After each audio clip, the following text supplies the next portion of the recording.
Hello students, what is the standard form of quadratic equation? What is the general form of quadratic equation? क्या ये सारे question के जवाब आप जानना चाहते हैं? तो एंड तक बने रहिए इस वीडियो में। तो मैं सचिन नावे आज की वीडियो में आपका स्वागत करता हूँ और ये सभी क्वेश्चंस के आंसर्स आज के वीडियो में आपको मिलने वाले हैं। तो आइए हम स्टार्ट करते हैं आज का लेक्चर क्वाड्रेटिक इक्वेशन। तो सबसे पहले हम जानेंगे कि क्या है स्टैंडर्ड फॉर्म क्वाड्रेटिक इक्वेशन का।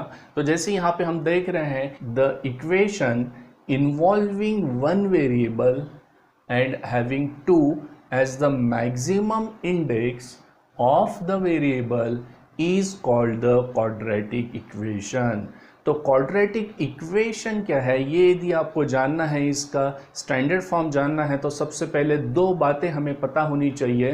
First one is any equation involving one variable, यानी इक्वेशन में सिर्फ एक ही वेरिएबल होना चाहिए, क्योंकि इसके पहले हमने जो लीनियर इक्वेशन पढ़ा था वो linear equation with two variable पढ़ा था, जिसमें दो वेरिएबल होते थे x और y या m एंड n, ऐसे दो वेरिएबल उसमें होते थे। बट क्वाड्रेटिक इक्वेशन में सिर्फ एक ही वेरिएबल होगा। इक्वेशन में x है तो x ही रहेगा, या फिर y लिया है तो y ही रहेगा।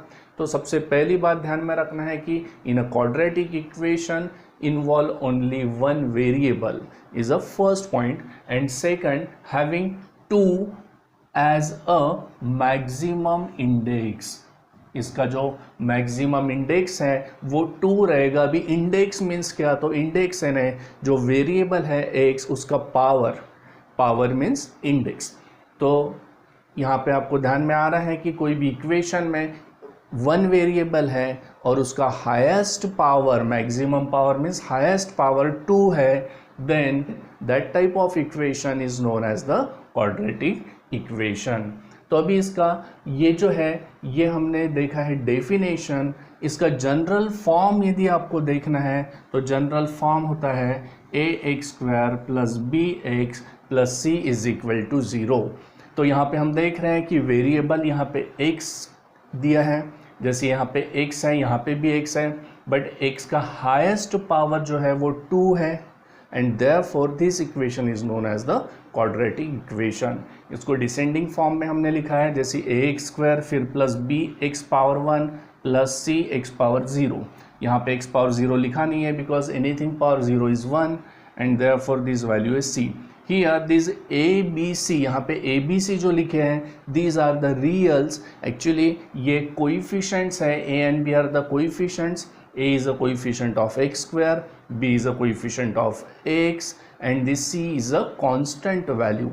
But all these ABC are known as the real, and in quadratic equation this A is always not equal to 0, क्योंकि A यदि 0 हो गया तो x² का जो कोइफिशेंट होगा वो 0 हुआ, तो 0 इंटू x² इज 0, एंड फिर ये इक्वेशन जो है वो लीनियर फॉर्म में कन्वर्ट हो जाएगा, क्योंकि फिर ये 0 हुआ तो x का हाईएस्ट पावर 1 होगा, और जब भी x का इंडेक्स मीन्स हाईएस्ट पावर 1 है तो वो इक्वेशन लीनियर इक्वेशन होता है। यहाँ पे यही ध्यान में रखना है कि x² का कोइफिशेंट जो है वो 0 नहीं होना चाहिए। तो ये एक इम्पॉर्टेंट नोट है। जब भी कोई ऑब्जेक्टिव क्वेश्चंस आएंगे, हो सकता है उसमें 4 ऑप्शन आए कि in a quadratic equation the coefficient of x² is, यहाँ पे स्टैंडर्ड फॉर्म दिया रहेगा और आपको 4 ऑप्शन दिए रहेंगे, जिसमें a is 0, a is not 0, a is 1, a is 2, ऐसी। तो फिर आपको वहाँ पे ध्यान में रखना है कि this value of a is always not equal to 0।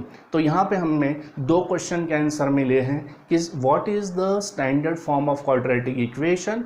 So standard form is ax² plus bx plus c equal to 0, and second question था what is the general form of quadratic equation. So general form is also this ax² plus bx plus c equal to 0।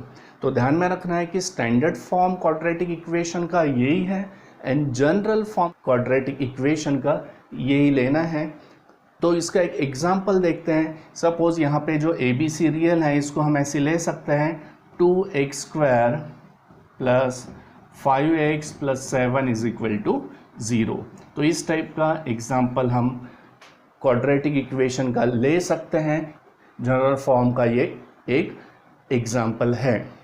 तो अभी देखते हैं कुछ examples. तो अभी हमें कुछ एक एक्टिविटी है जिसमें क्वाड्रेटिक इक्वेशन में उसका जनरल फॉर्म लिखना है और ए बी सी की जो वैल्यू होती है वो हमें लिखनी है। तो एक चार्ट बुक में भी दिया हुआ है, वो मैं यहाँ पे बोर्ड पे दे रहा हूँ, तो उसके आंसर्स आपको बताने हैं। तो इस टेबल में हमें क्वाड्रेटिक इक्वेशन का जनरल फॉर्म लिखना है एंड ए बी एंड सी की वैल्यू भी इन बॉक्सेस में फिल करनी है। तो जैसे एक एग्जांपल दिया हुआ है कि क्वाड्रेटिक इक्वेशन है x² - 4 = 0 एंड इसका हमें जनरल फॉर्म लिखना है। अभी ये जो है ये जनरल फॉर्म नहीं है, क्योंकि इसके पहले ही मैंने बताया कि जनरल फॉर्म जो है क्वाड्रेटिक इक्वेशन का वो किस फॉर्म में होता है। और एक बार हम देखते हैं कि general form is always in the form of ax² + bx + c = 0। यानी क्या होना चाहिए कि पहली टर्म स्क्वायर वाली होनी चाहिए, सेकंड इज x के फॉर्म में होनी चाहिए, थर्ड कांस्टेंट वैल्यू होनी चाहिए एंड देन = 0। तो ये इसका स्टैंडर्ड एंड जनरल फॉर्म है। तो इस फॉर्म में हमको लिखना है। यहाँ पे ये इक्वेशंस दिए हैं, एक क्वाड्रेटिक इक्वेशन का ये जनरल फॉर्म यहाँ पे लिख के दिया है कि जैसे फर्स्ट इज x², देन यहाँ पे मिडल टर्म x की नहीं है तो उसको लिया गया है 0x, then third term is -4 and = 0।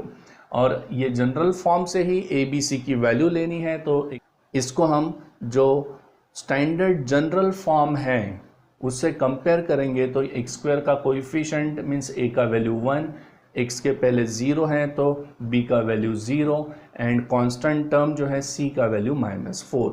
तो ऐसे हमें अभी ये सेकंड एग्जांपल को लिखना है। तो आप भी ट्राई करो। तो बताओ यहाँ पे क्या आएगा। तो पहले हमें क्या लिखना है, अब यहाँ पे ध्यान में रखना है कि ये y के फॉर्म में दिया है, वेरिएबल y है, तो यहाँ पे x² नहीं लिखना है, नहीं तो स्टैंडर्ड फॉर्म में x² है तो x² में रहेगा। जो जनरल फॉर्म है उसमें बताया था कि equation involving with one variable, फिर वो x हो सकता है, y भी हो सकता है, m भी हो सकता है, तो उसमें हम कोई भी अल्फ़ाबेट्स ले सकते हैं। या भी यहाँ पे जैसे ऑलरेडी दिया है y², तो पहली वैल्यू होगी y², देन इसके बाद y आना चाहिए। तो यहाँ पे जो 2y राइट साइड में उसको लेफ्ट साइड में हम शिफ्ट करते हैं, ये होगा -2y, देन -7 भी लेफ्ट साइड में आएगा तो ये होगा +7 एंड = 0। तो ये हुआ ये क्वाड्रेटिक इक्वेशन का जनरल फॉर्म। अब यहाँ से a का वैल्यू हम चेक करेंगे, y² के पहले कुछ नहीं मीन्स 1 होगा, देन y के पहले -2 है तो ये b का वैल्यू होगा -2, कांस्टेंट वैल्यू जो है 7, ये वैल्यू होगा c का, तो c के कॉलम में यहाँ पे लिखेंगे हम 7। सेम अभी यहाँ पे हम थर्ड क्वाड्रेटिक इक्वेशन का जनरल फॉर्म लिखेंगे। तो पहली टर्म जो है वो है x², then second term is 2x and plus third term यहाँ पे नहीं है, जब भी कोई टर्म नहीं है या एब्सेंट है तो उसे लेना है 0 एंड = 0 अगेन।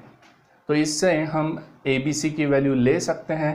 x² के पहले है होगा 1, देन 2, तो ये होगा b का वैल्यू एंड कांस्टेंट टर्म है 0, ये होगा c का वैल्यू।